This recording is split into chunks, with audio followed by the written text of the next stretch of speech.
down there this morning? Oh, we're making a video of the Bible show. Oh, Tell you what, all right. I got so many problems in Port Richey, I I'm don't all know what I about can trying to do stay on other time. than vote Leave it yes. alone. Here. That's a good thing. You doing all right? I do believe we have a quorum, so if we can get seated.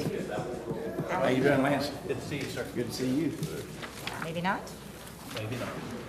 Just smack that gap a little bit. All right. Gosh. Correct the judge.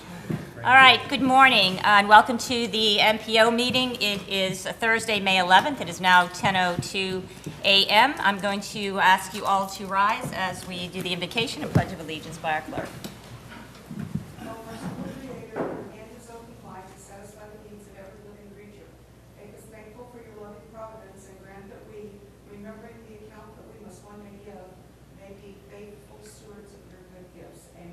Amen. Allegiance to the flag of the United States of America and to the republic for which it stands, one nation, under God, indivisible, with liberty and justice for all. Thank you, and please be seated and roll call, please. Here? Here. Here. Here. Here. Here. Here. Thank you. This is the portion of the meeting for public input. Is there anyone in the audience here today that would like to address the MPO board? Seeing none, we'll move to item number 5, approval of the minutes from the meeting of March 9th. Move approval. We have a motion. Second. All in favor signify by saying aye. Aye. Any opposed? Motion carries. Thank you. We have 2 advisory committee reports. We'll start today with the CAC meeting on May 3rd, 2017, and our own Ms. Kelly Miller. Good morning. Good morning, Chairman, Mayor. How do I address you? I'm not sure. Good morning, everyone. The CAC had its meeting last week. There were no action items at the time. We did have a new member join us, Jose Cardenas, and he was a huge asset to the committee. Comes with a lot of knowledge. We're grateful to have him on board. Director Kurt Scheibel gave us an update on some of the wonderful things that are happening with the PCPT that you'll hear today. Mary Helen Duke from the Planning Department gave an extensive report about the improvement plan on the US 19 corridor, soon to be known as the Gulf Coast Highway. Yay.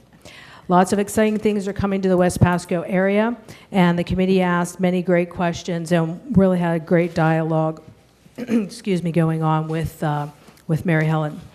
We went over the 2017, 2018 to 2021-22 Transportation Improvement Program.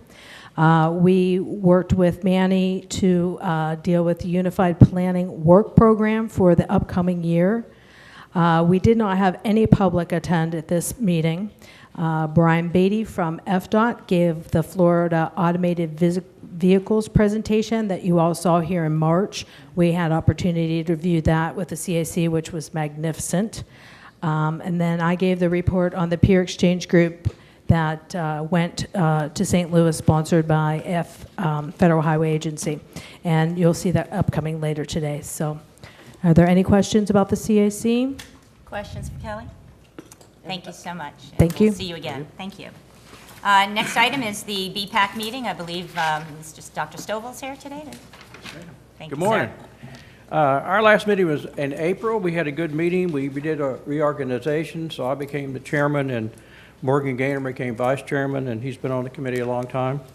We welcomed a new member, Joel Jackson. Some of you may know Joel. He's a former Hillsborough Parks recreations guy, so he brings a lot of experience to our group. We approved bylaws that have been revised quite a bit, and they're on your agenda later today for your approval and review. We had a presentation from FDOT about a road diet project they're interested in here in US 301 in Dade City, and BPAC actually voted to support that project because it was viewed to greatly increase safety, and it would put a buffered bike trail, a wide buffer bike trail on that part of 301 to be something that DOT would expand as they do later repaving, so that seemed like a good project to us. We had a presentation from tourism, Lauren St. Martin, and she talked about signage, Wayfair signage, and so the good news is that the staff is looking to piggyback on the coast-to-coast trail signage, the look of that signage, so that it'll be consistent with other eco-tourism bike trail things that people would see in the state, so that sounds very good for us. And then Lauren brought to us a draft of a bike trail brochure that Tourism Department's working on. It looks very, very good. We provided input on specific things on the trails to make sure we can make it as good as possible so somebody using the map goes to a trail and has a good experience. So you should see that draft, I would think, from tourism soon. We talked about the concept of having some sort of an Adopt a Trail program, sort of like the Adopt a Road program that most people are familiar with. There isn't one now, but we understand there is one in Pinellas County, and our next BPAC is a joint Hillsborough-Pinellas GPAC. It's later this month, and we're hoping to get the information from them, and then we'll consider it at a future meeting. So with that, any questions? Questions for Dr. Stovall? Thank you. Thank you, sir. Thank you, sir.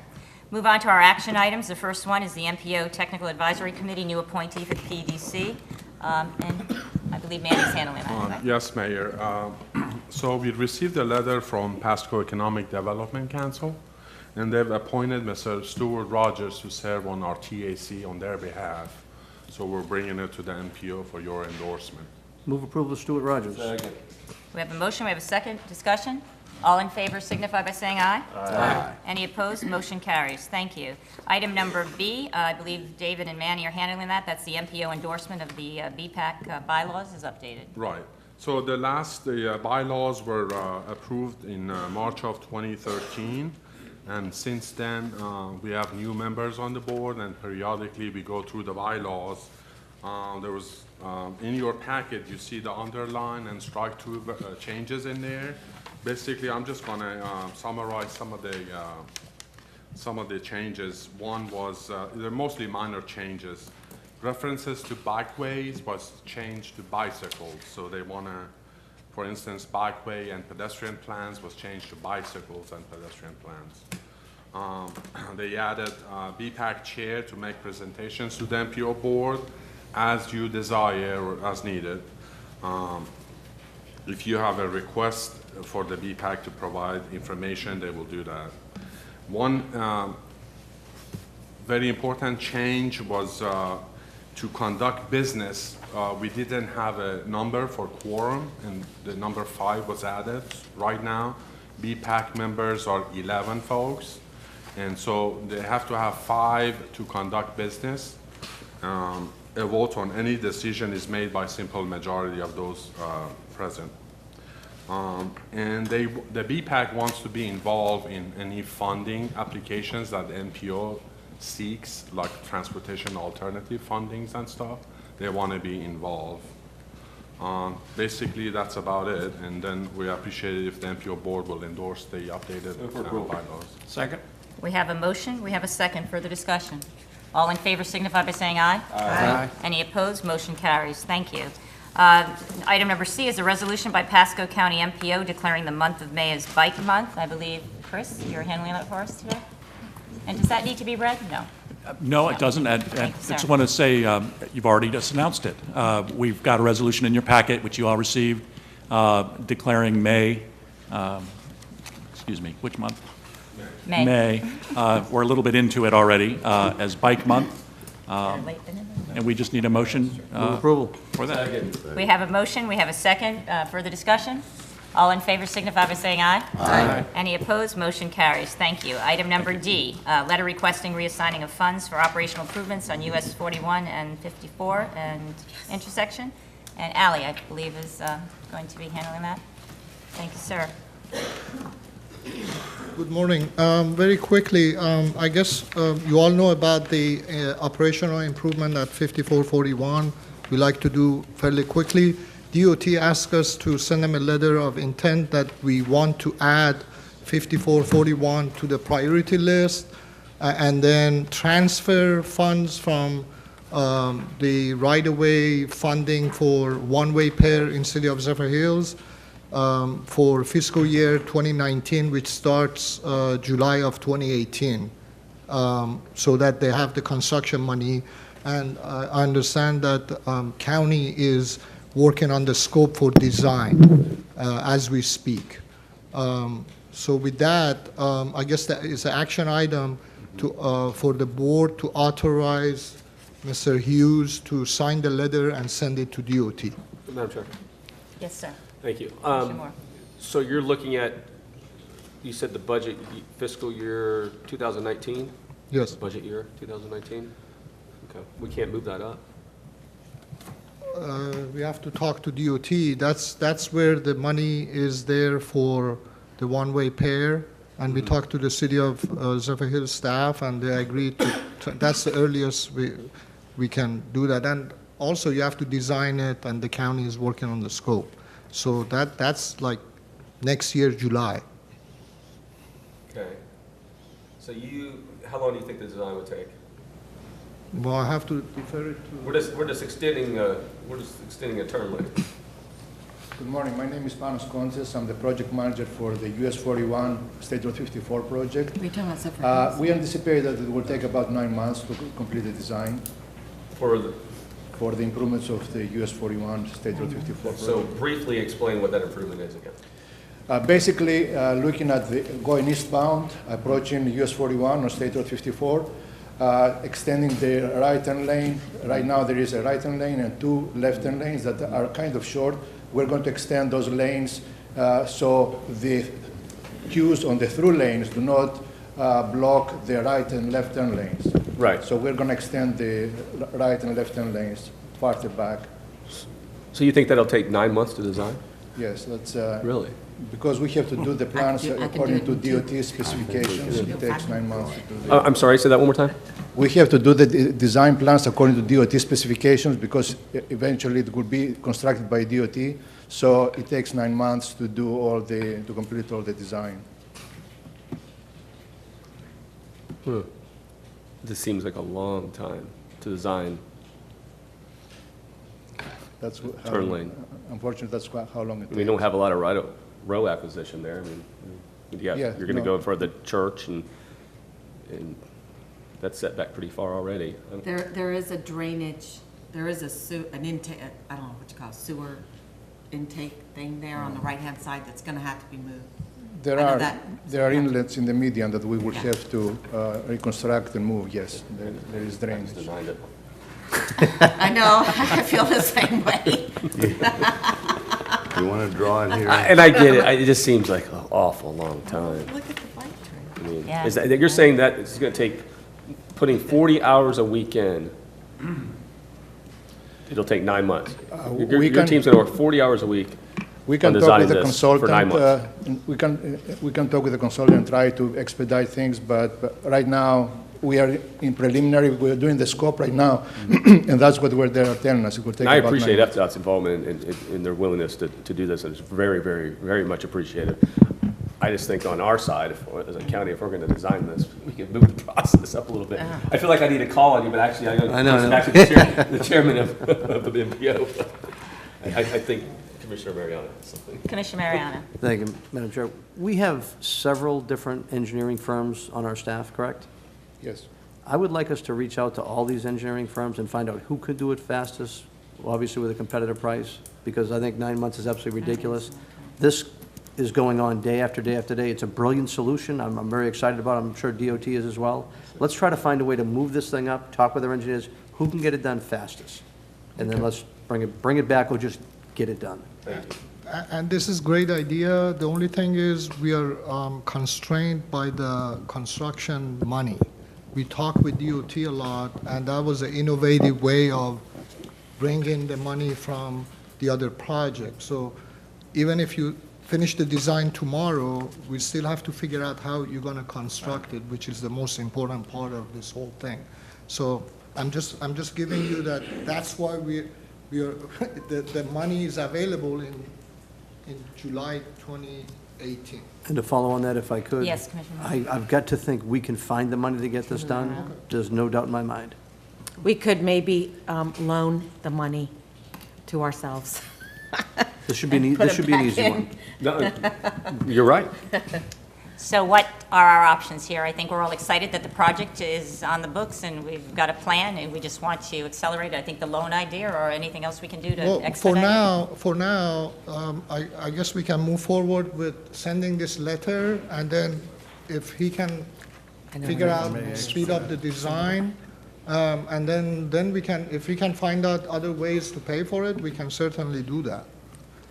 Madam Chair, Commissioner Mariano. I would like to make a motion that we reach out to our engineering firms, find out who can build this fastest at a competitive rate that we expected to pay, and bring it forward to expediting this as quick as possible.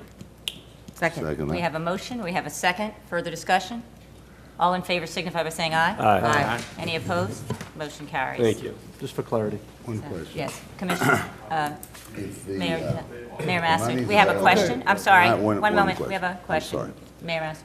If the money's available in 2018, we loan it to ourselves, however, will that be reimbursed at the point where it's available? The, And I may not the even money under- we are borrowing from the other project, is that what? Well, That- I'm well- not familiar with how we borrow from ourselves, but whoever's funding it in 2018, would that be reimbursed to who we borrowed it from? Or am I making no sense? All right, Madam Chair. No, we just don't know yet. Yeah. Commissioner Moore. I think what we could do is possibly, if the funds are available, we can look at, whether it be the general fund or whatever, that we can loan it from as a county, the county itself, and then get reimbursed. Okay. And then, yes, we would reimburse ourselves once that funding came in. All with the intent of moving it forward faster and completing it so It that would we be the have. county's, County's money. funds. And just want to get clarification, the action item is to sign the letter, send it to DOT. I don't think it hurt us to do that. That's another option in case we can accomplish what we are trying to accomplish. So if you want to, Have a separate motion to go ahead Yes. and get the letter signed and keep the other motion as well that's been already moved. So we have a Second. motion, we have a second. All in favor signify by saying aye. Aye. Any opposed? Motion carries. So you've got two separate motions, sign the letter and also expedite the funding. And, Commissioner Chair, Stark. I just think someone should fill in Mr. Biles on why we have such a sense of urgency at this intersection of 54 and 41. And maybe you're sending it to him right now. Okay, all right, thanks. And then you can experience it for yourself and you'll understand. All right, are we all good on that item? Yes, ma'am. All right, very good. Moving on to status reports. Item A, the peer exchange group, and I know Ms. Kelly is going to talk to us about what she learned over in St. Louis that we can share here in our area. Did you meet Mr. Biles? Not officially, no. All right, so, where's he back there? Okay, so we'll get him Okay, up. good morning. My name is Kelly Miller.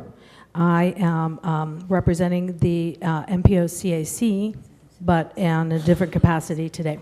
So Mayor Hernandez extended an opportunity to me a couple months ago to join the Federal Highway Agency and FDOT to go to St. Louis, as I've told you before. So we went April 11th and 12th. There was about 30 of us from the Tampa Bay area to learn the best practices. So this is the project, and I put a little PowerPoint presentation together, and we won't go through all of it because it is a bit lengthy, so I'm just going to give a bit of the highlights. So the challenge that they faced out there in St. Louis was to build 10 miles of roadway that had been neglected over many decades. It is the major road, I-64, and it connects the city's major hospitals, schools, and their major employers. They needed to widen it in several places, including a new lane from I-270 to the I-70. It included 13 interchanges and 8 major bridges. So what they did is their budget was $535 million, and the time frame for construction was 2 years. And just let me make a side note. The state of Missouri does not allow toll roads. Okay, so this was part of their challenge.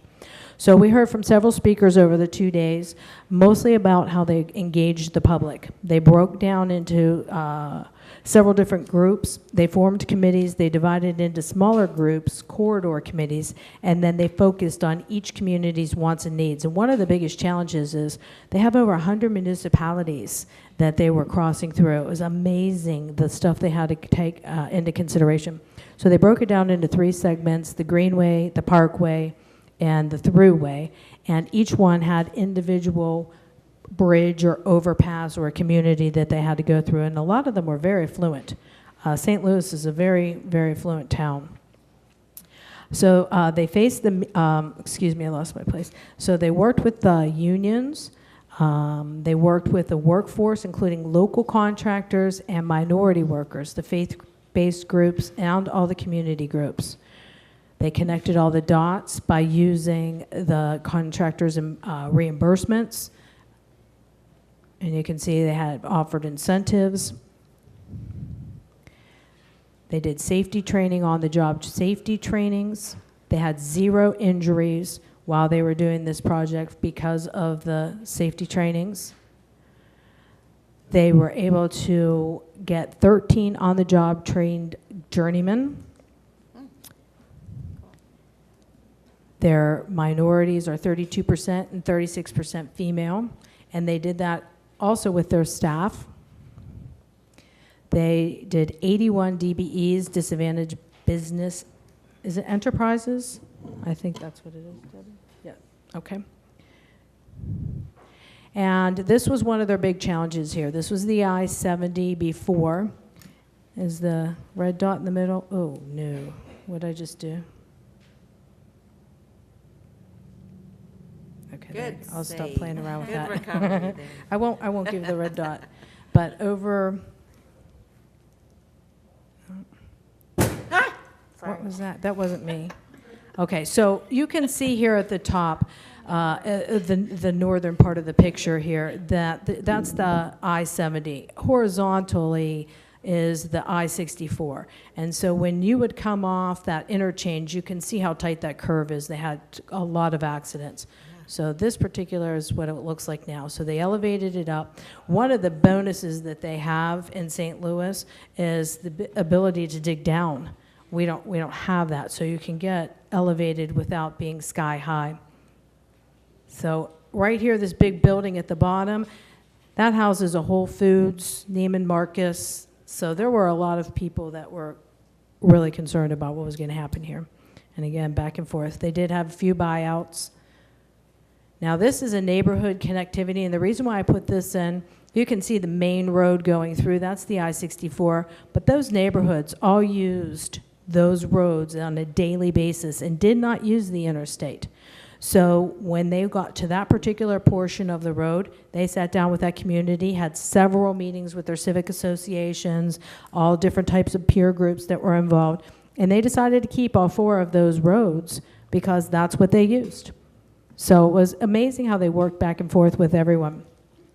So when they were finished, they really worked with the media and gave everybody an update. They had to close one side of the freeway each year, which is amazing. So one side of the road was always closed for safety, and then they did that for a year, and then they opened up the other side of the road and completed the other side. They were proud to share with us that they came in $12 million under budget, and they came in 3 months early on construction. So they held a big party, did a 5K run, all that fun stuff. The news media was all there. And then the customer satisfaction on the project really ranked high. Then we did a second tour, and this is downtown St. Louis coming between Illinois and Missouri. They had to redo that MLK bridge. And I do have these PowerPoints for you, by the way. They were just a little large. I couldn't send them out.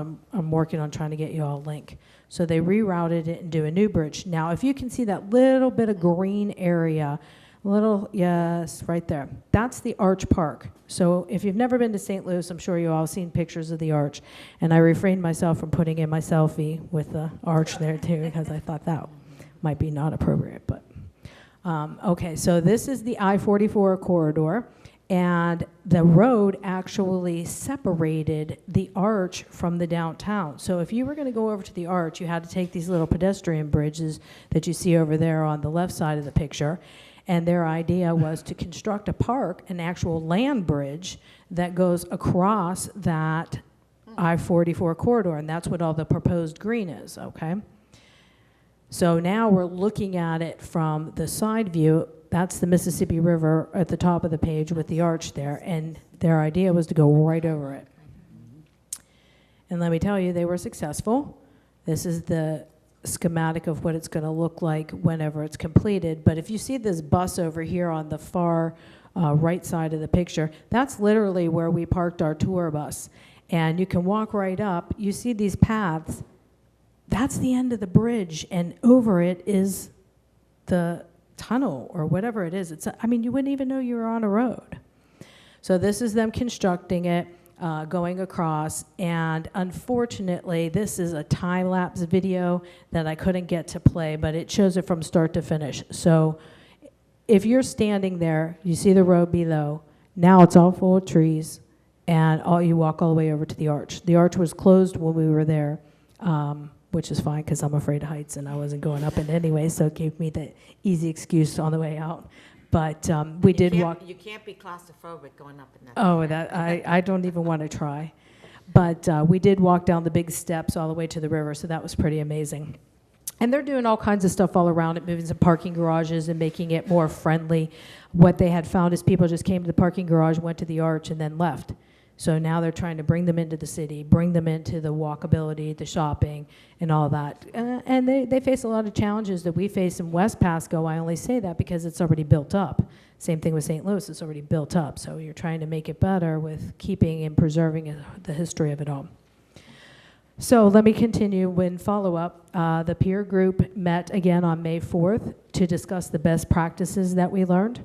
We made a list of the 7 top categories, which was workforce development, government or governance and leadership, holistic planning, transit strategy, better community engagement, community enhancements, and infrastructure.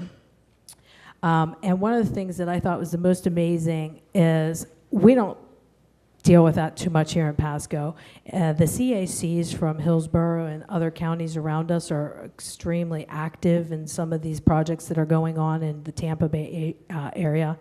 So they have very lively CAC meetings, and it gave the opportunity for the citizens of the Tampa region to really work with some of the people and see them in a different light. So we had 2 guys actually hug it out at the meeting and put their differences down, and what was it? And a mic drop. We had a mic drop. It was pretty impressive. So I'm looking forward to going back to the next working group, which will be held at the end of June. So, and again, I want to thank Mayor Hernandez for extending me the opportunity. I'm extremely grateful. Thank you. Does anyone have any questions? Questions for Kelly on the trip or anything she learned thus far? Very good. I want to thank you for doing that. I know you had to take time out of your schedule to do that, and I loved she accepted without hesitation, and I know we selected the right person for the job, so we look forward to the future meetings and all that you can bring back here for Tampa Bay to make ours just as good as theirs. So Thank you. Thank you very much. All right. Appreciate it. Madam Chair, may I interrupt the meeting for 1 Yes, second? Commissioner Starkey. I wanted to be sure that we had an opportunity to introduce our new county administrator. Yes, So hiding back there. maybe you can come to the podium for just a second, because some of our members can't see you, but this is Mr. Dan Biles, and maybe you could just say a word to the MPO for just a second, because it's made up of many elected officials, not just the county commissioners, so I felt they should meet you. And thank you All right. for that. Well, thanks. I'm grateful and honored to be here as the new county administrator. It's been a long process, but I appreciate the opportunity and the confidence and faith the commission's put in me to run that part of the organization. Yeah, I got a 24, 25 years of experience from between military, working as a developer engineer, as a consulting engineer, and then working in public works and then in the public sector. Actually sitting on the MPO technical committee in Corpus Christi and their MPO there, and then being a member of the policy committee in Jefferson County. So I understand to a certain extent how the MPO works in the different areas. So thrilled to be here, excited to be here, and thank you for the invitation. So did you enjoy our engineer design discussion of shortening that time? And we're always doing that. We always want it done yesterday, and Commissioner Moore is usually the champion of it, as well as all of us, I think. We're backseat engineers up here. Right, yeah. And from the design perspective, there's always, statutory timeframes that unfortunately sometimes we can't shorten. So there are those constraints when we do public design. And as part of that discussion, I'm not sure where that fits into this discussion, but that's one thing I'll look into. Thank you. Thank you, and welcome. We look forward to You're working welcome. with you and having you on board in the county and working with the MPO and all the municipalities as well. Thanks, So it's thank good to you. be here. Well, Thank you, ma'am. Thank you. Thank you, Commissioner Starkey, for pointing that out. Let's resume our agenda here. I would believe we're on item B under status reports. Mr. Bill Jones is going to give us an update on the Tampa Bay Express. Good morning, Chairman and members of the board. It's a pleasure to be here. Before I started, I did want to mention that Ms. Miller was fantastic. Her engagement with us, her partnership, not only on the trip, but also at the follow-up meeting. She's been a pleasure and a real advocate for Pasco County, so we're very excited to have her part of the team. Good to hear. Again, my name's very good. My name's Bill Jones. I'm the Development Director with Department of Transportation, District 7. I've had a chance to meet a few of you, but I do, over the next several months, as time allows and as your time allows, I'd like to come and keep the individual meetings going and learn what your needs are from the department. So looking forward to more interaction. And it's a good segue from Ms. Miller to where we're at, because what we did, the reset for the Tampa Bay Express project, we heard from the community some pushback and some concerns with express lanes. We heard the community engagement wasn't what it needed to be. And not only that, but it was a little too siloed, this is Bill speaking, too siloed and too focused on running, express lanes. Here's what we need to do. We need to expand this discussion, and we'll get a little bit more into that as far as, and why that's important to bring Pasco County into this discussion more than we have. So the first part we did is we didn't want to reinvent the wheel. We have the research portion of what we call the research portion, which we looked at St. Louis. They had a similar interstate project that Ms. Miller discussed, where they had an environmental document approximately 20 years ago, the late 90s, similar to what the department had for the Tampa Bay Express footprint area. Came out, dusted it off, and wanted to go to work. Engineers know, let's go to work. That didn't go over so well. They really need to take a step back. What are the values of the community? What's the community want before you even get into that discussion? So we found the I-64 corridor interstate project through the Federal Highway Administration. And very similar set of circumstances, contentious issues, environmental justice concerns, workforce development, and in just finding the right solution. So we worked with the Federal Highway Administration. We were fortunate enough to get the grant to bring Ms. Miller and other citizens, and we had other members of the community join us on this research trip. Then we'll go into the reevaluation and the respond portion. What I want to impress is a new approach to how we not only do this project, whatever the solution is, but also when we come up to any board member or any community, we want to reinvent how we have an approach to things, such as how we look at corridors. Look at corridors holistically from a technology standpoint. Is there technology we can use? Is there walkable, livable, bicycle friendly? The solution isn't just capacity, so we're really investing in technology as well. And also going back to get stakeholders involved. When we do a corridor study, we want to get all the stakeholders down to the community level, help us scope our project before we even go out to understand what the community wants and what the needs are, and balance those two. So with that, the research, just another brief moment. April 11th and 12th, we went out there. There were approximately 30 from the Tampa Bay area. We met out there with the Missouri Department of Transportation, the Missouri Division of the Highway Administration. The Florida Highway Administration joined us as well. And out there, our goal wasn't necessarily to look at what they built, they constructed. They had interchanges, they had noise walls, they had the typical lane construction. But it was more than that. It was more of how did they bring their community together? How did they put together a pact between the community, the local government, and the Department of Transportation, and put together that pact, as I call it, on working together, what kind of feedback mechanisms you have, what kind of communication we're going to set up as we move forward. Open, transparent, everybody working together. So that was what we wanted to take away from this, and that's what our goal was. We want to emulate this model. It's been called the COMPTO model because that's the Council of Minority Transportation Officials. Kind of brokered the discussion out there and was their intermediary. We want to model that and use that, some of the best practices there. So that was our first step. Now that we have that, we're going to continue not only the follow-up meeting that Ms. Miller mentioned, but we're going to continue meeting on a recurring basis, that small group as well. The next thing, of the 3 R's that we talk about, the reevaluation. if you can see the graphic there, and I apologize, I don't have something for you in front of you. 4, 5, and 6 are the segments. We're going through what we call a supplemental environmental impact statement. An environmental impact statement is the highest environmental document of review that we can do for any transportation project. So right now, that's another thing we heard from the communities. We had a document from the 1990s. We took it forward. We wanted to essentially dust it off, for lack of a better term, and move forward, get it approved, and move forward with design and construction.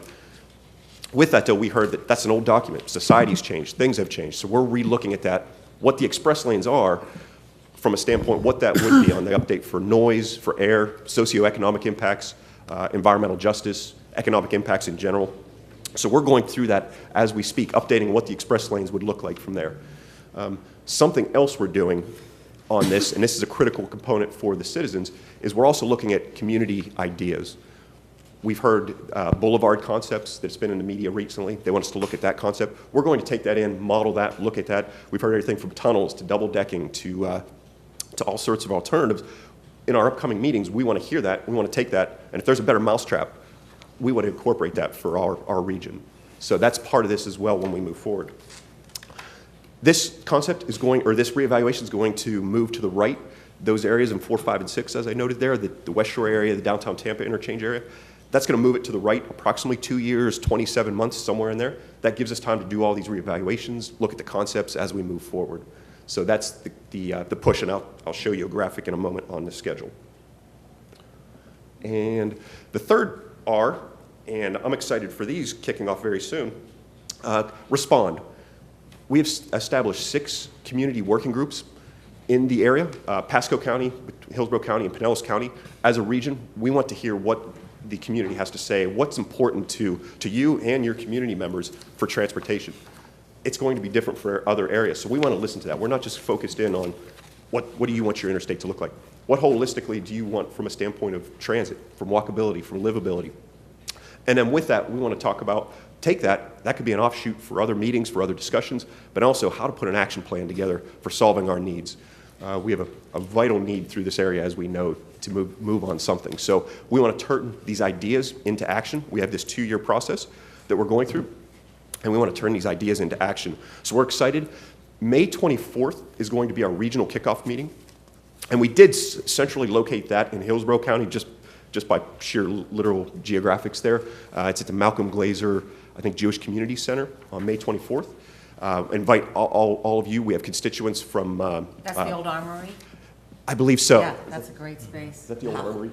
I want one. Yes, it is, from those who know there. I'm sorry I didn't, Yeah. but it is. So we're going to meet there May 24th. It's going to be a rather large meeting. It's all the groups together, coming together. It's going to be a third-party independent facilitator. So Collaborative Labs out of St. Pete College will administer this. It's going to be all of us at a table working towards a solution. It's not, just so you know, it's not a style where we're going to have a workshop, put posters on the wall and just kind of give comments. We want to have literally a working group that's going to help put solutions together. And Ms. Miller, some members of the board, maybe, I don't have all the invitee lists, I apologize, my staff has that. Members of the community, business leaders, we want everybody at the table, a cross-section. And that third-party facilitator is going to ensure that everybody's a partner in this. There's no bully pulpit. It's here to collaborate together as we go through. So we're excited for that. And May 24th is our kickoff. Then we'll let you know, we'll provide you the dates of the community focus specifics up in Pasco County when we set those.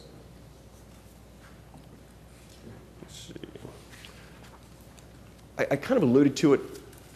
Again, we want to take a more robust and more aggressive approach to looking at things regionally, comprehensive regional approach. We know daily there's, I believe it's around 100,000, just rough numbers, on commuters coming in and out of Pasco County. That's economic development for both sides of the house that are moving. So we want to look at how transit integrates, the potential for transit with local facilities, with local providers, how that integrates with our transportation system. The rail, the ports, these are all important as we look through here when we modernize what we're doing. We know we need to have significant construction efforts for our interchanges at the downtown Tampa and downtown West Shore areas. The ramps are failing, the functioning there, but there's other options we can do to make this more intelligent solution. Something else I want to mention on this, if I could, how I mentioned briefly how we're going to engage stakeholders on our corridor. That's part of this discussion as well. Comprehensively, how can we tie things together from a regional approach for our corridors, how does it make sense to tie into livable, walkable communities, to transit, to other opportunities. So we want to make this a focus as we move forward. And I mentioned transit integration. Just a quick illustration, it was mentioned about economic destinations and up in Pasco County, for example. We want to look at those. We have a study that's going to be starting soon, and it's a multimodal transit study, or it's a multimodal center study. We have the regional transit feasibility plan that's going on right now. Okay. HART is administering that. Pinellas, Pasco, and Hillsborough County is part of that discussion. That's due to be out next year.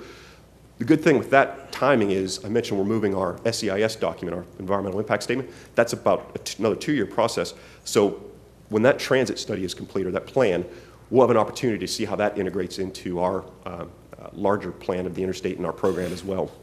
So it's good timing on that aspect. But I did also want to mention, we have a study that's going to start early summer time frame here. We're going to scope that and put that out to look at what potential multimodal centers could be developed. And you'll notice we have up in Pasco County, we'll be part of that discussion on everything from a park and ride facility to what other modes can all come into this beehive and then transect out from there. So we want to integrate and make that part of our daily process as we do things, but definitely part of this project as we move forward.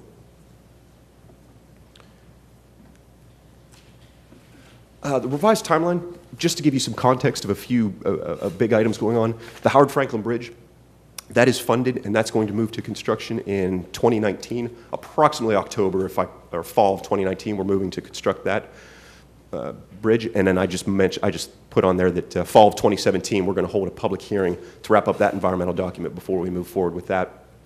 And then we have a couple other workshops and public hearings I just wanted to mention on through there as we try and get to our completion in 2019 for our document to be able to let us move towards construction on a holistic plan as we move through here.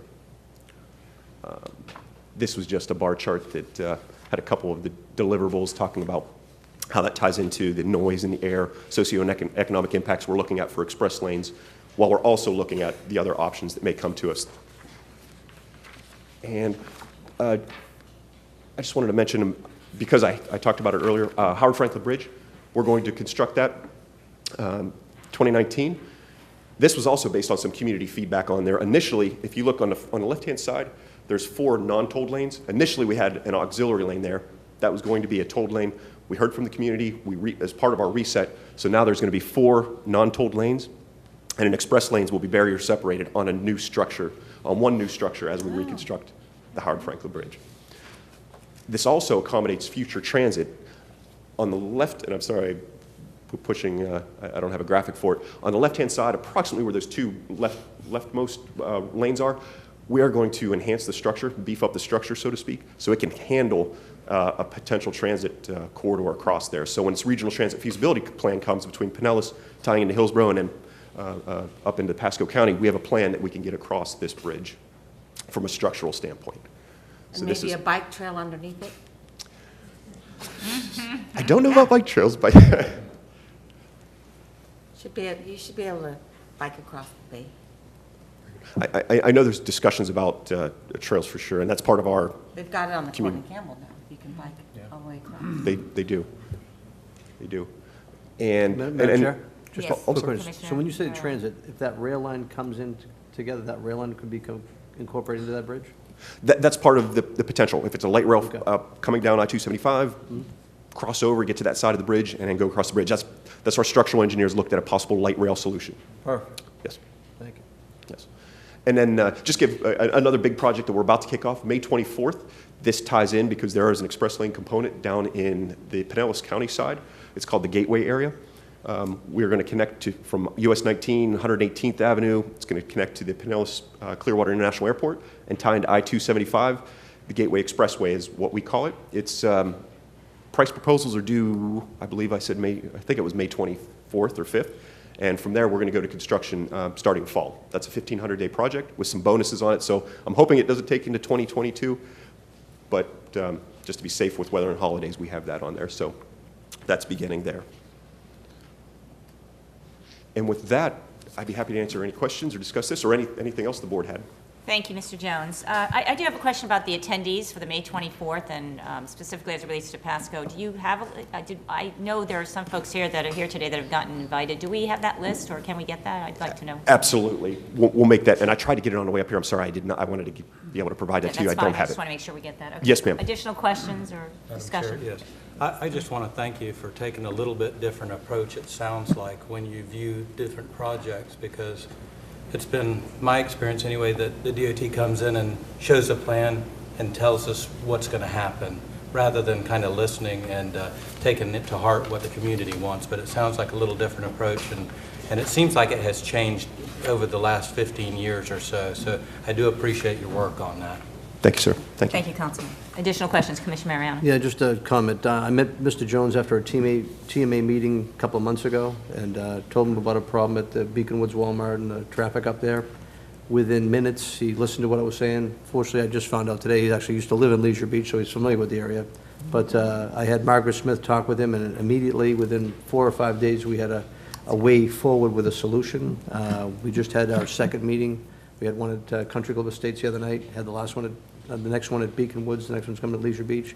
And just the input that we've been able to give and show them there's a way we can actually make a good solution out there. So I greatly appreciate your energy and your listening to make things happen. So greatly appreciate it. Thank you very much. Thank you. Great, thank you. Additional questions? Commissioner Real Moore. quick. Thanks, Madam Chair. Briefly discuss the express bus concept that would come into Wesley Chapel. Yes, I don't have a good graphic for it. The express lanes are set up for, obviously, automobiles, but then also any express buses can use the facility free of charge. So up through the Wesley Chapel area. Matter of fact, part of the separate study we're going to kick off, we'll talk about a multimodal center, about the potential for getting on there. Now, once the express buses get to the ingress point on whether it's I-275 or whatever our solution is, they would get in and then travel down. So as of now, I don't believe the express lanes go up into Wesley Chapel in our current starter project, per se, up to the 56 area. Mm-hmm. But the express buses will be able to get in there for free, and that's part of the attribute on this. We want to provide a reliable transit time. That's what an express lane concept is for, one of the tools in the toolbox. 45 miles an hour, they're guaranteed that trip time. So I had that,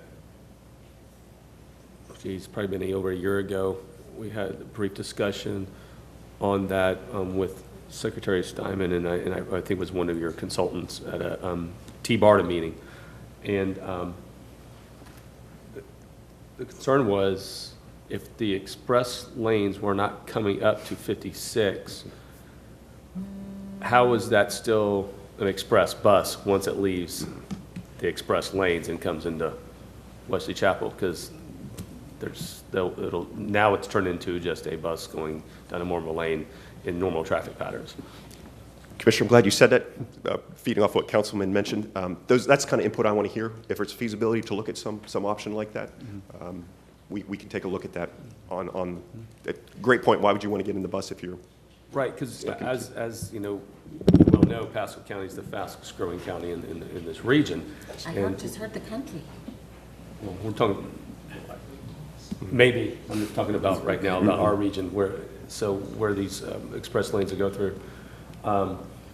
And as we continue to grow, you know, as you well know, we had a brief discussion on earlier, we're going to add another interchange in Pasco County too, and eventually, you know, have the first connected city in the nation, and it would be smart growth to allow those lanes to probably even come up to that area. Do it right in the beginning, instead of coming back down the road and say, why didn't we do this? Very good. I will take that back and add it to our options to look at. Thank you. Great point. Thank you. Additional questions, comments? Thank you so much. Keep us posted, kickoff, and then bringing it back. I mean, I love the idea of civic engagement and said doing it right the first time. Thank you so much. I'll get you that list of attendees. Perfect. Thank you. Thank you. Appreciate that. On to item C, Tampa Bay Area Regional Transportation Authority, T-BARTA, legislative changes. Ray Shamonte. Thank you. Good morning, sir. I'd just like to make one comment on FDOT's new approach. I was just at the National Planning Conference in New York City the last 5 days, just got back yesterday. And one of the sessions was on controversial projects like TBX, and everything they're doing is what they said were the best practices, going back and really working with the community. So I felt good about that. I thought, okay, we are on the right track now. They had 3 successful projects that had been done that way, and so it's good. We are moving in the right direction. Yes. I'm sorry. Ray Shermonti, Executive Director of TBARTA. Okay, TBARTA legislation roller coaster that I've been on. This is where it is now, and I think it'll end up here, but until the governor signs it, I'm not sure. But anyway, this is where we are. There was 4 bills, if you remember. There was 1 budget appropriation. It appears from what we can tell that there is $500,000 in the budget for a number of projects. Some of that money could be used for this study that we're being asked to do on how we would do a regional transit development plan. Again, until I see that happen, because I know there's still going to be negotiations probably with the governor on the budget, or he could veto line items. I don't think he will, but that's where that bill stands. We had a bill to add the MPO Citizen Advisory Committee members to make them voting members. That did not make it out. Somehow it only made it through 2 committees, died in the House Government Accountability Committee. Not sure why that happened, but a lot of things happen quickly, and you're not really sure why things happen. So that's something that maybe next year we need to bring back. That was to make the MPO reps also voting members like the TBARTA Citizen Advisory Committee members. Then there was the repeal of the TBARTA Act. That died in the Senate Transportation Committee, so that's gone. So the 4th one, which is the significant one, is Senate Bill 1672, House Bill 1243. Basically what happened was the Senate passed the bill 38-0. The House set aside their bill and substituted intact the Senate bill, and that passed 117-0. So I would think that it would have some horsepower to get the governor to go along with it. So the new TBARTA will be called the Tampa Bay Area Regional Transit Authority rather than Transportation. It will be composed of 13 members instead of 15. So there'll be 1 county commissioner from each of the 5 counties that remain in TBARTA. Citrus County and Sarasota County will no longer have a board member in TBARTA. I will point out, through the TBARTA MPO Chairman's Coordinating Committee, they're still part of that. So they still have an involvement with TBARTA. They don't have any board representation, though. The change in the representations would be you have the 5 county commissioners, then you have the mayor of Tampa and St. Pete, who will not be allowed to send an alternative to the meeting. They will have to come to the meeting. Again, that's a change. There'll be 1 member from HART and 1 member from the PSTA governing boards. Then the governor will appoint 4 members from the regional business community. They must reside in the counties of the authority, and they cannot be elected officials in there. Now, it says 1 will be appointed initial board chair, which implies to me that possibly the governor would appoint the first chair of the new board, but I'm, again, not exactly sure about the details of that. The FDOT secretaries remain on there. Initially in the bill, they weren't included as advisors. They're advisors just like they are now. All the board appointments are supposed to take place no later than 45 days after the creation of the new authority. And the first board meeting of the new authority will be no later than 60 days after the creation of the authority, which I'm going to assume would probably be around July 1st when the governor finally signs all the bills. To have a quorum, you have to have 7 members on a vote. Not just the majority who's at the meeting, but 7 members to move anything forward. The board is going to have to study what committees that they want to remain in TBARTA, whether they're the same ones or different ones, such as the Citizens Advisory Committee or the Transit Management Committee, those type of committees. The basic thing is to plan, implement, and operate in the future mobility improvements and expansions of multimodal transportation options for passengers and freight throughout the designated region. We have to produce, what I mentioned was a transit development plan. First, we have to do a plan as to how that plan would be done, working with the transit agencies in the region. We have to take that plan to the Senate President and House Speaker on or before the beginning of the 2018 regular session. And that's the plan to produce the Regional Transit Development Plan. Now, my take on that is probably what comes out of the 3-county regional transit feasibility plan that's being worked on now under Hart's leadership would be a big part of what a regional transit development plan would be. It would only make sense to me that the projects that are recommending in there would become part of this plan. And that won't be done for a while. So we'll see how that all falls out. The one thing is anything involving any type of rail would require a majority vote of any MPO that would be served by that rail, and it has to be approved by an act of the legislature. So that's an involvement that we haven't had in that way. You would assume that any type of project like that would have state money, so the legislature always would be involved in approving it by approving the budget to assist in building such a system. So it doesn't really change anything except just the formalities of how you go about getting that approval. It also forbids the authority from engaging in any advocacy, which pretty much once, or if a referendum was ever put on the ballot, government agencies typically can only provide information. They're not supposed to be telling people to go out and vote for a specific referendum. So to me, that really doesn't change anything, but it just points that out. And then the authority must conduct a feasibility study regarding any kind of rail transit through an independent third party. Of course, if you were going to build a rail system, you would have some type of consultant study. That is pretty much where it stands now. Obviously, there's some questions on the details that I don't think that the legislature's probably addressed yet, but will come up, and try to get guidance from them as we move forward. I really think we're at a interesting time here when we have these different, looking at the past 55 studies, which HART is doing, and a lot of things are coming together. FDOT's new attitude on looking at multimodal solutions. Maybe we've learned from some of our past false starts, and something will really happen this time with everybody working together. At least that's my hope. Thank you, sir. Questions? Commissioner Starr? Do we anticipate that next year we might try and go for a funding source?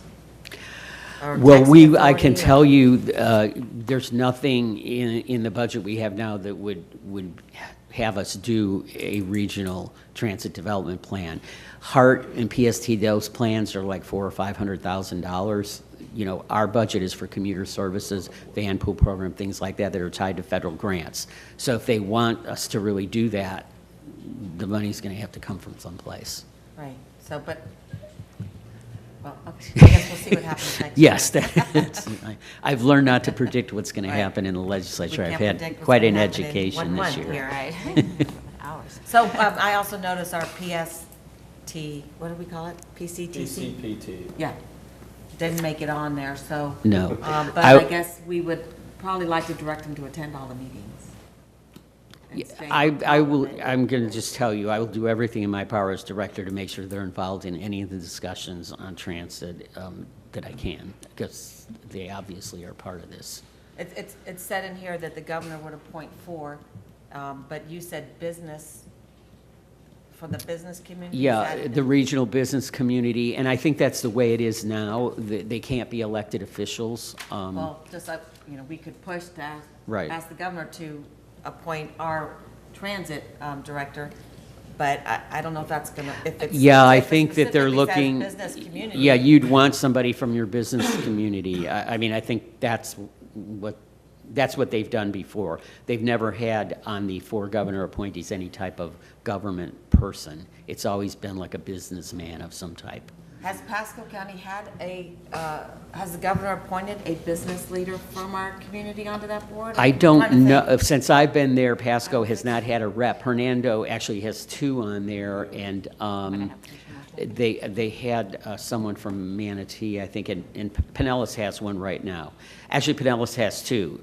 Ronnie Duncan, who's our chair, his term is actually up, but the governor hasn't replaced him, so he's still on there as a governor appointee. So you've got Pinellas, two from Hernando, and two from Pinellas is what you have right now. So we need to definitely work on a suggestion, and maybe Commissioner Moore has an idea. I was just going to bring Commissioner Moore into the Right, conversation, so sir. I sit on that, honestly, Yeah. I sit on that board.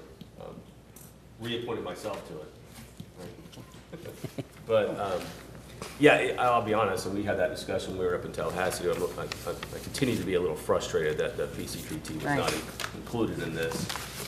It's still disappointing to me where Hart is in it and the Pinellas, whatever you call them.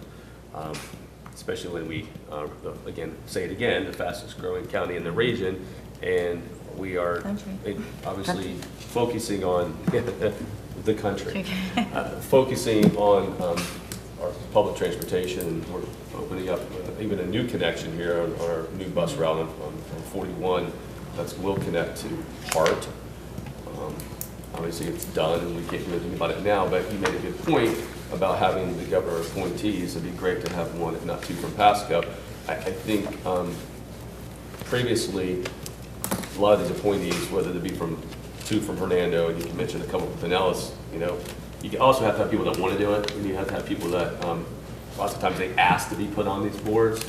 I'm not aware of anyone that's from Pasco that's asked to be put on it myself in the last 2 years. So that's something we'll have to obviously. We need to work on that. We will work on that. We'll be focused on that. Yeah. I feel that we're outnumbered, unfortunately. I'm going to suggest we talk to Will. Okay. Okay. Enough. But We got a plan. I think we need, like everything else, Yeah, get our voices heard and make some suggestions. but yeah, unfortunately, right now we're outnumbered. So and hopefully, and we talked earlier, hopefully everybody will play nice in the sandbox. But we're outnumbered. But to make sure we have that, seat at the table in those voices. So I think we're moving in a direction. I think So, Commissioner Mariano was hesitating though. Yeah, Madam Chair. sir, Commissioner Marin. You know, when I look at the bill, and then the TMA group had some input, we did try to work real hard to get our bus people in there, but it wasn't working. There's nothing to say in a year or two, we may get that changed as far as those appointees may get a shift back over, so that's a potential that could happen. When I look at the effect of this, and when I look at what's going to go on regionally, this is a really strong group. I don't know if we should be in another competitive group in a sense, where the TMA kind of looks at the same type of things. If we should maybe address that at the TMA or talk about it amongst ourselves first. But I'm just wondering, are we duplicating our efforts to have that TMA group as well as having this on top of it? Okay, I can tell you what I think the purpose of this change is. This is to assume that something's going to come out of this regional transit study, and I'm just going to be honest here, I don't think that they think HART or PSTA or a local transit agency should run that. And they feel like the purpose of T-BARTA when it was first created was in fact to do this kind of thing. And it's like either create a new agency or fix T-BARTA is how this whole bill came about. My experience has been, and the first thing we started talking about when we became director was regional transit, but it's hard for the local transit agencies with the problems they have to really give credence, for example, to a nice express bus connecting, Wiregrass to downtown Tampa or something like that, because it's just not what they do. Mm-hmm. What they do is basically local service, and we do have a few connections, but I mean, if we're going to have a robust, regional transit system, it probably has to be an agency that's focused on that and not on the local bus issues, but on a whole new system that operates regionally. And these are just the thoughts that I'm proceeding that the creators of the bill had, not necessarily mine, but I'm just getting that feeling that's what they want. No, now, whether that'll work or not, I don't know, and I think it's how well we can work together and Ray, I think your expertise, your experience, I mean, you've been in this forever, and watching it grow, and I know from your college days all the way through that you've been in tune to try to make this happen. I think it's a really good move for the restructuring of the T-BARTA. I really Yeah, do. no, And if it I'm gets some legs, happy. and Commissioner Straka, as you say, a funding mechanism may be a regional type of thing to come together, I think it's a great Right. potential for it, and I think it needs to happen and bring it all together. And again, with that TMA group, I think it's probably important we stay through to the end of the study that we're actually going through right now. Right. And maybe to the end of that, it kind of says, you know what, maybe we need to just take all this, make a recommendation to T-BARTA, and that may be the time to say, okay, let's let this go and make something happen. So, One thing I want to remind everybody, if you're not aware, is the meeting tomorrow that involves the MPOs in St. Pete. I'm sure you're aware, but that's a really important meeting. We have over 160 people coming to that meeting now. So, I mean, this is maybe where those kind of discussions about the TMA take place. Is yeah, to, I plan to be there for that. yeah, good. Commissioner Stark? I can't go to that meeting, but, you know, it's my understanding that there will continue to be a push for one large MPO in the region, and that the TMA, in my opinion, is kind of an incubator for that. And Yeah. And so I would guess that part of that discussion tomorrow is going to be what a regional MPO looks like. So I look forward to hearing Well, I what think comes out of that there's meeting. kind of two discussions. One is what are the issues we're trying to deal with? We kind of have it separated into four main ones, and then what you said, part of it does include if you were going to combine them, how would you do it? FDOT was kind of clear that that's an important component of it. So, you know, in case the legislature does something and all that, I think we need to be ready. You know, we may not want to do, but at least have some influence over how something like that would happen in a way that makes sense for us. And hopefully, you know, that direction will go forward. The study's going to take 6 months, and I'll explain the whole timetable at the meeting tomorrow of how that's going to happen. But All righty, we good? And I know I'll be there tomorrow. I think there's a few of us going, and a lot of staff going, Commissioner Mariano, myself. Kelly's going? Yes, Collaborative Lab in St. Pete. yeah.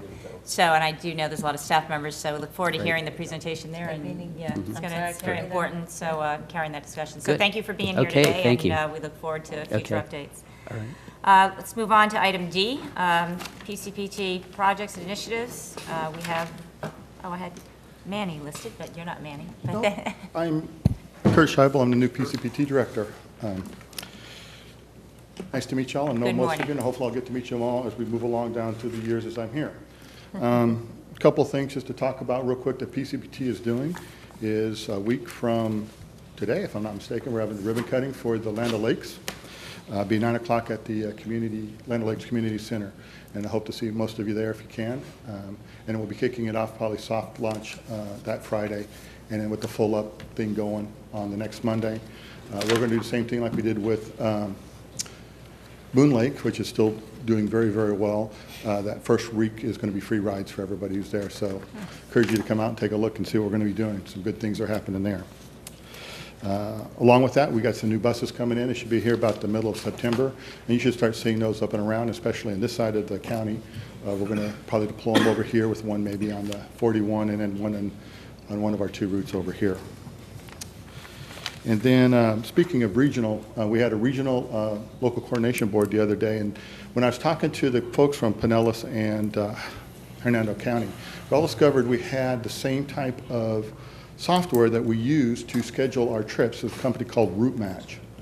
And so we thought and brainstormed a little bit about how we can leverage that to maybe provide a lot better rides for our folks who may be going to like the Veterans Center, a Veterans Hospital down there, or even if they're in Pasco, need to go to a specialist or a doctor or something like that. So I was tasked to do that, to talk to Route Match and see if there's a way that a person could schedule a ride from Pasco County and somehow either make a connection or whatever, and we get them down to Tampa and then back for their doctor's appointment. So I'm looking at something like that right now. I reached out to Route Match. They're doing a kind of a local one, basically, in the city of Phoenix, where they're just talking about Uber and so forth with the last mile that everyone's been talking about and so forth, combining all those together. But what we're talking about is a little bit different, more of a regional aspect to the whole thing, and making sure that we get people around the Tampa Bay area, our area, Pasco, Hernando, and Pinellas. And then also next week, just to remind you that, on May 25th, we'll be having the Local Coordination Board will be our public meeting, hearing that time, and so that'll be happening also over here on the side in Dade City right here. So any questions for me? Thank you. Questions? Just, I saw your bio recently, and I'll feature you in one of my newsletters, but can you quickly talk about your military background? Military background. After working in the private sector, I joined the military and then became a B-1 pilot, flew B-1s for most of my career. I also flew, I was a training pilot too at T-38s, and then I also flew the UH-1, the unmanned drone. I flew that for a few years too, both overseas, twice overseas doing that, and some coordination. Retired in 2010. Wanted to be a teacher, and then there's a difference teaching in the military and teaching in the civilian world, and became a bus driver, and now here I am. Wow. So isn't that an interesting background, right? Very nice. And so we're just a catch pot for Air Force. Just so no complaints, no complaints, but you know, it's the old joke in the military is the Air Force always has the golf courses, so. Before they build a golf course before the runway, but that's I won't put any credence to that at all. Well, we're happy to have you here. Yes, thank you. Yeah. And thank you for being on our team and being here, and look forward to future things. So, thank you. All right, item E, we have the tip. Manny, I think you're handling with that today for us? Yeah, basically this is a draft that's in front of you. We'll bring it back next month for you to consider for adoption. It's a listing of transportation projects for the next 5 years, 2018, 19, 20, 21, and 22. Year 22 is the new year they've added.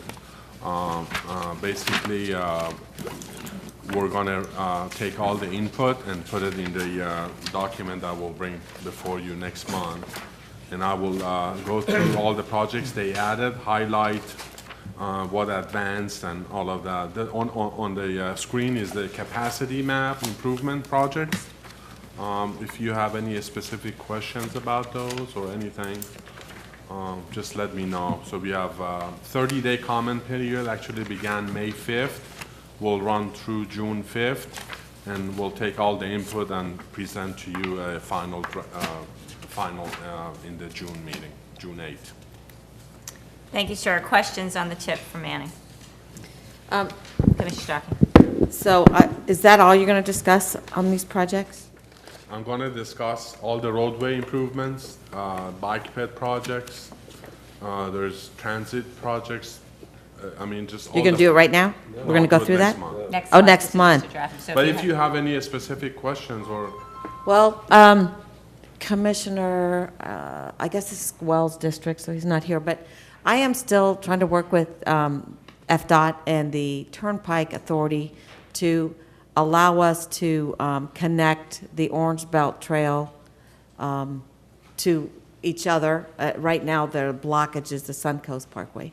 And this is a really big connection. And while, as I told my friends at FDOT, while we love the Suncoast, they took no consideration into how a pedestrian or a cyclist can get from one side to the other.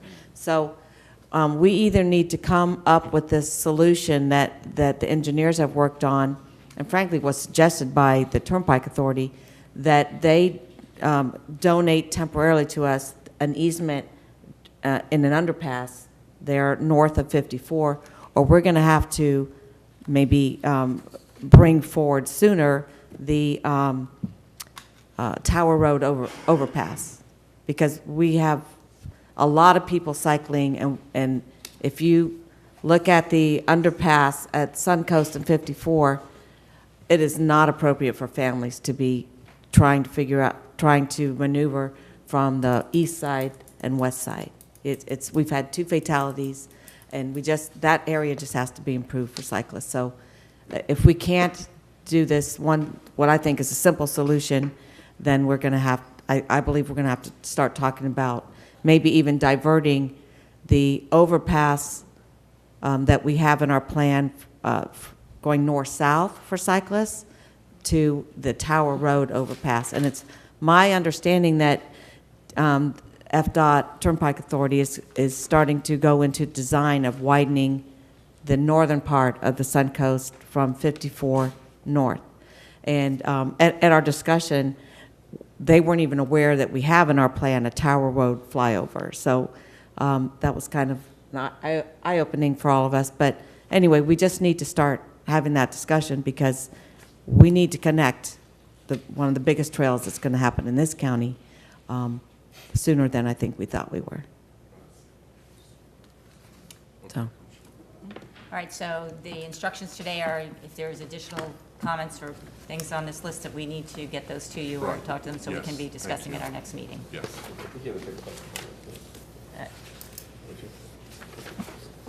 No, not today. No public, this is just discussion only. The public comment on that will be at our next meeting or Yeah. not today. Yeah, so I think today if there are some changes or push-ups that you want to have on this, get those to Matt, correct? All right, just clarifying. All right. Is that all we have on this, sir? Yes. All right, thank you. Next item is the UP, the United Planning Work Program, and Manny, you're handling that for us as well? Right, so this is basically updating our certifications and assurances that we do annually. We sort of update our planning funds, which we probably have about just over $1 million. Also, this is in the midst of a 30-day comment period from May 5th to June 5th. And then we'll bring this to you again next month for your approval. Thank you, sir. Questions for Manny on the UPWUP? It's for discussion only today. All right, moving right along here. Working hard here, Mr. Moore. Get you going. I got some instructions to move it along here. All right, item G, the US 19 beautification project on US 19 and 55. And I had Manny and Duke? Something Manny and Duke. Good Somebody. morning, Madam Chairman. Chris Hughes, Planning and Development Administrator and MPO Executive Director. Mary Helen Duke was going to give a presentation. She's been otherwise delayed this morning.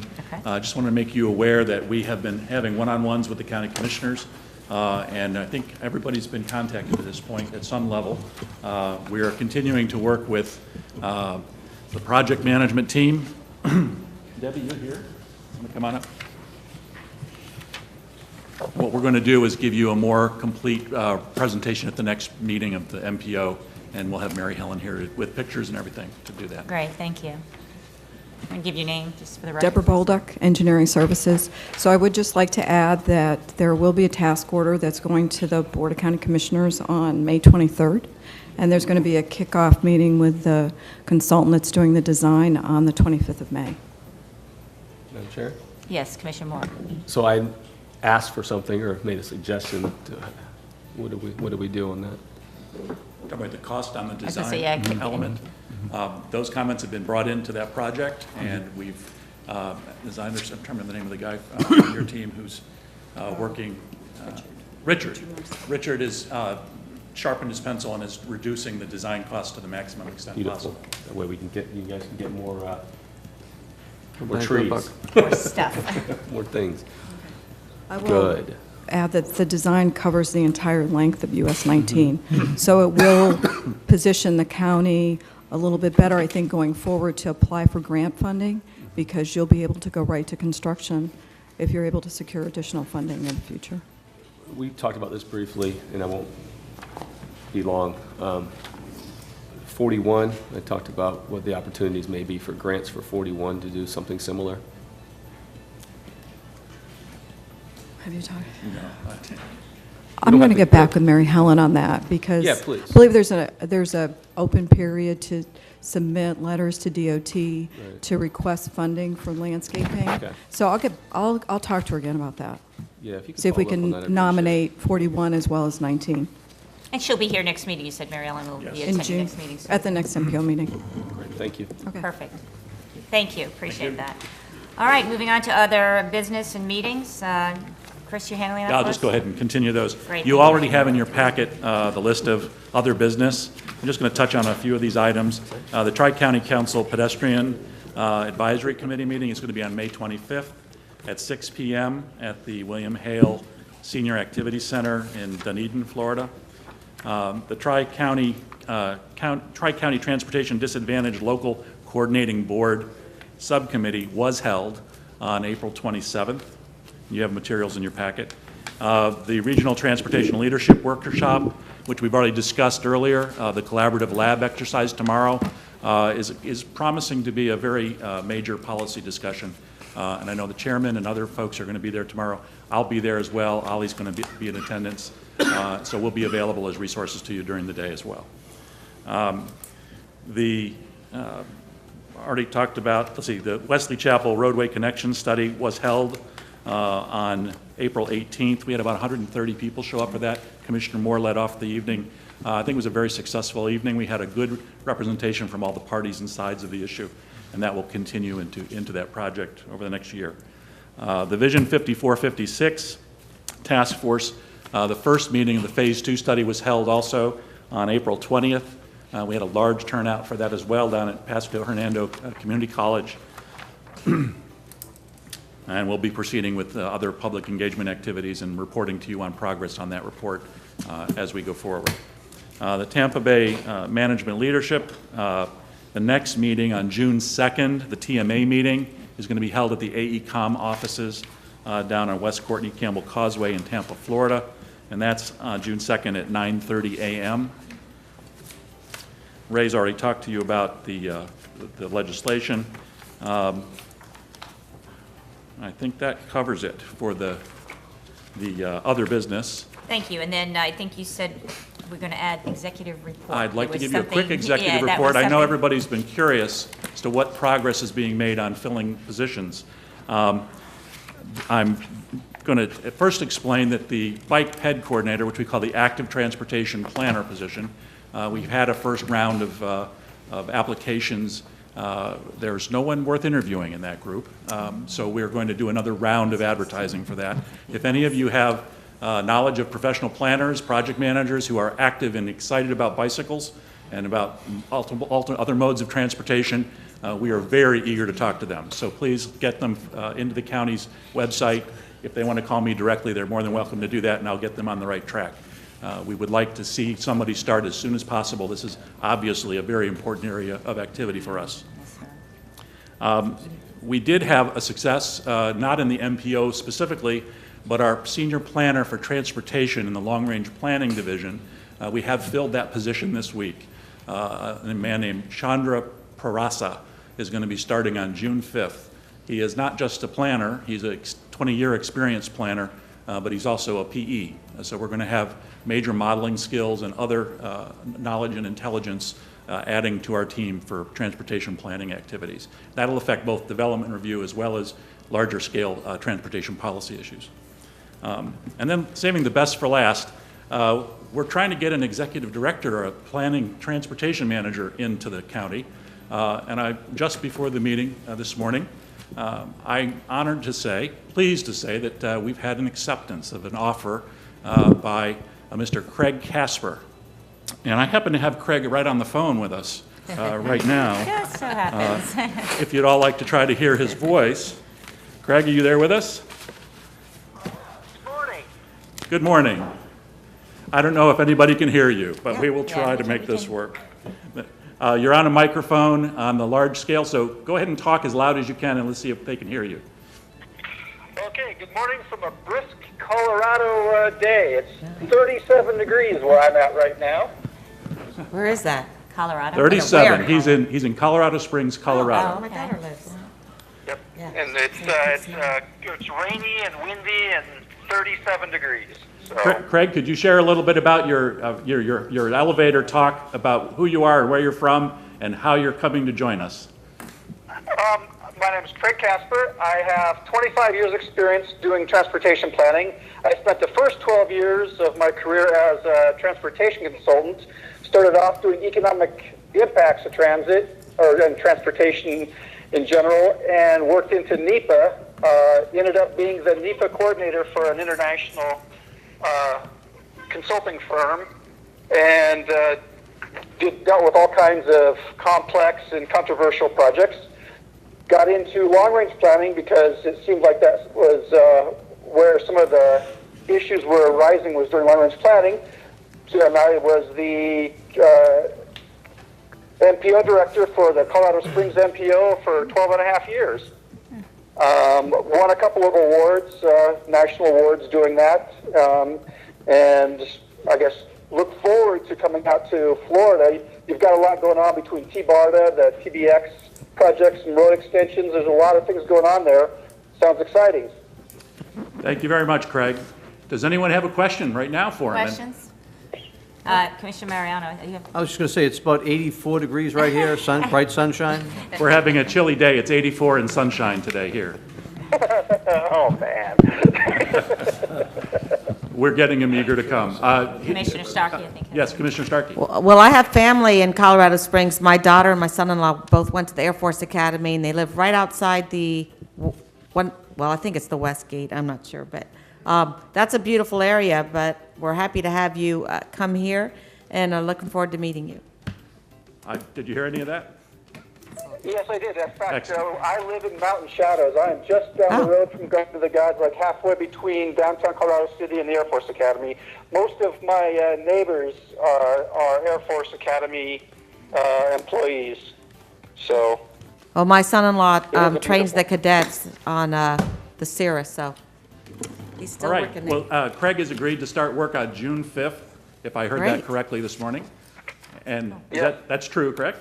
And he will be in the process of moving his 3 children and wife from Colorado over the next few weeks and or months as that is allowed. So we'll be working with him off and on, and you'll see him full-time on June 5th.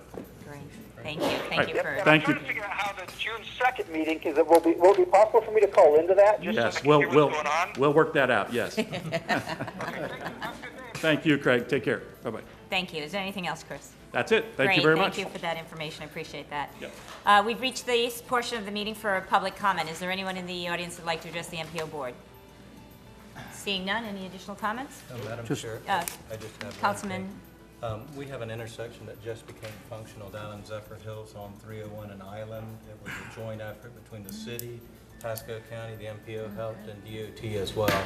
And it's just going to be such a great improvement. Already it is. It has a trail alongside of it too, so and it connects somewhere. So that's a good thing. That's a good thing. That's always a good thing. It does not meander though. I'm sorry, but we're looking at. And there's not any shade. We're working on that. As a city, we're going to try and work on some landscaping along it. But again, we appreciate it, and these things take so much time. It seems like it's probably 7 years since we even started talking about, maybe earlier. So I appreciate all the effort from everybody. All right, thank you. Was there another comment down It's actually a Commissioner non-MPO Mariano? thing, but for my fellow county commissioners, a letter from Summer Tree that's downstairs. It just reaffirms something we had voted on already, but we're looking for a little bit of help. Okay. Commissioner Starkey? A couple meetings ago, it could have been the last meeting, we talked about landscaping on the intersections, the new intersections on 75. And I just wonder, whatever happened, did anyone hear anything on that? Commissioner, next month in the June meeting, both Turnpike and DOT will do a presentation on that. Okay, next meeting. In general, how they, the 1.5% that goes towards landscaping. Okay. They will explain how they do that. Okay, because, again, as you're driving down the interstates on your travels, look at intersections. I recently looked at the ones in Sarasota, and they're very nice, and I think we want to be a premier county, and we should have some of that going on. Great, thank you. Any other comments, questions? If not, we'll go ahead and adjourn. It is 11:29, and thank you. Thank you. Are you on this still, or is some,